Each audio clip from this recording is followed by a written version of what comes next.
آپ کی ایک سبسکرپشن ہمیں بہترین ویڈیوز بنانے کا حوصلہ دیتی ہے۔ چینل کو سبسکرائب کریں اور بیل آئیکن بھی ساتھ دبا دیں۔ میں اپنے شوہر کے ساتھ سعودی عرب میں رہتی تھی۔ ہم دونوں زیادہ پڑھے لکھے نہیں تھے شروع سے۔ میرا شوہر ایک فیکٹری میں کام کرتا تھا۔ تنخواہ کم تھی مگر گزارا مشکل سے ہوتا۔ وقت گزرتا گیا، مسائل بڑھتے ہی چلے گئے۔ کرائے اور کھانے نے کمر توڑ دی۔ میں دن رات حساب لگاتی رہتی تھی، پھر بھی پیسے پورے نہیں پڑتے تھے۔ پریشانی میرے چہرے سے صاف جھلکتی تھی۔ محلے کی عورتیں حالات جانتی تھیں سب۔ ایک دن میں نے مشورہ لینے کا سوچا۔ قریب رہنے والی عورت سے بات کی۔ اس نے ایک عربی کے گھر کا بتایا کہ وہاں کام کرنے والی کی ضرورت ہے۔ کام زیادہ نہیں، بس برتن دھونے ہیں اور کچھ گھریلو ذمہ داریاں نبھانی ہیں۔ سن کر دل میں خوف بھی آیا۔ اجنبی گھر تھا مگر مجبوری بڑی تھی۔ اس عورت نے تسلی دی، ڈرنے کی بات نہیں۔ کہنے لگی وہ عربی کمزور نظر رکھتا ہے، اکیلا ہے، بیوی کا انتقال ہو چکا ہے، عمر بھی کافی زیادہ ہو چکی ہے، سارا دن صوفے پر بیٹھا رہتا ہے، گھر میں اور بھی ملازمائیں ہیں، تم صرف کام کرو اور چلی جانا۔ بات سن کر میں نے حامی بھر لی۔ اگلے دن مجھے عربی کے گھر لے گئی۔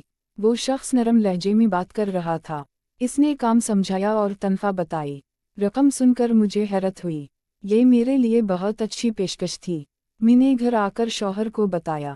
وہ بہت خوش ہوا اور حوصلہ دیا۔ کہنے لگا محنت رنگ ضرور لائے گی۔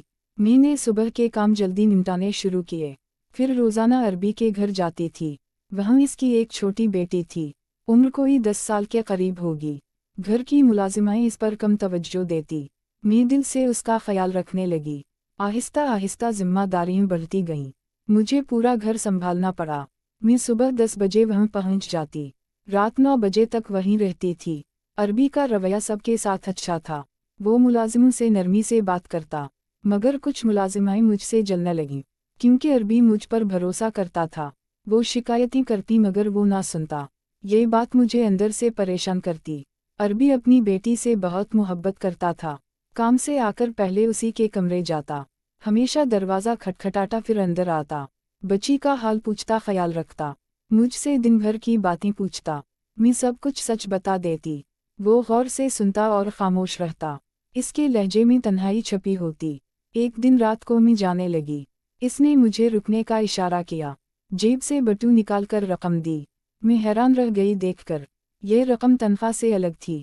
میں نے لینے سے انکار کیا۔ اس نے کہا یہ خوشی سے دے رہا۔ میں خاموشی سے رقم رکھ لی۔ جاتے ہوئے اس نے ایک بات کہی کہ کسی کو اس رقم کا نہ بتانا۔ میں کچھ دیر سوچتی رہی، پھر سر ہلا کر رخصت ہو گئی۔ اس رات مجھے نیند نہ آئی۔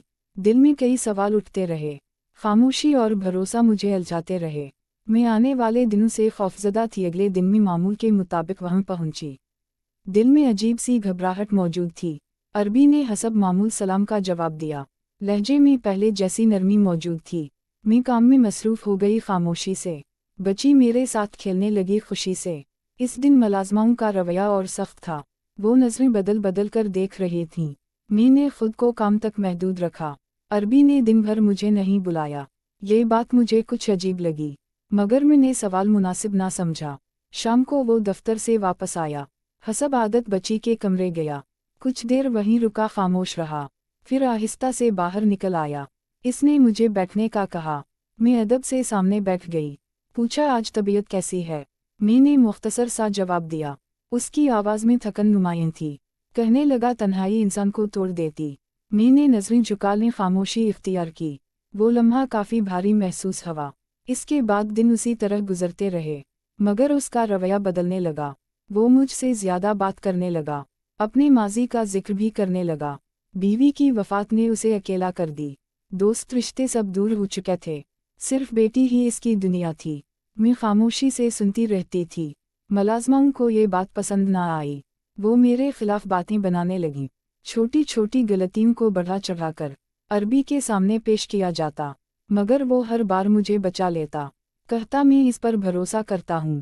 یہ سن کر مجھے مزید دباؤ محسوس ہوتا۔ ذمہ داری کا بوجھ بڑھتا جاتا تھا۔ ایک شام وہ مجھے روک کر بولا کہ آج دیر ہو گئی، یہاں رک جاؤ۔ میں چونک گئی یہ سن کر۔ میں نے فوراً انکار کرنا چاہا، مگر اس نے بیٹی کا حوالہ دیا کہ وہ اکیلی ڈر رہی ہے۔ میں نے حالات کو دیکھ کر حامی بھری، دل مگر مسلسل گھبرا رہا تھا۔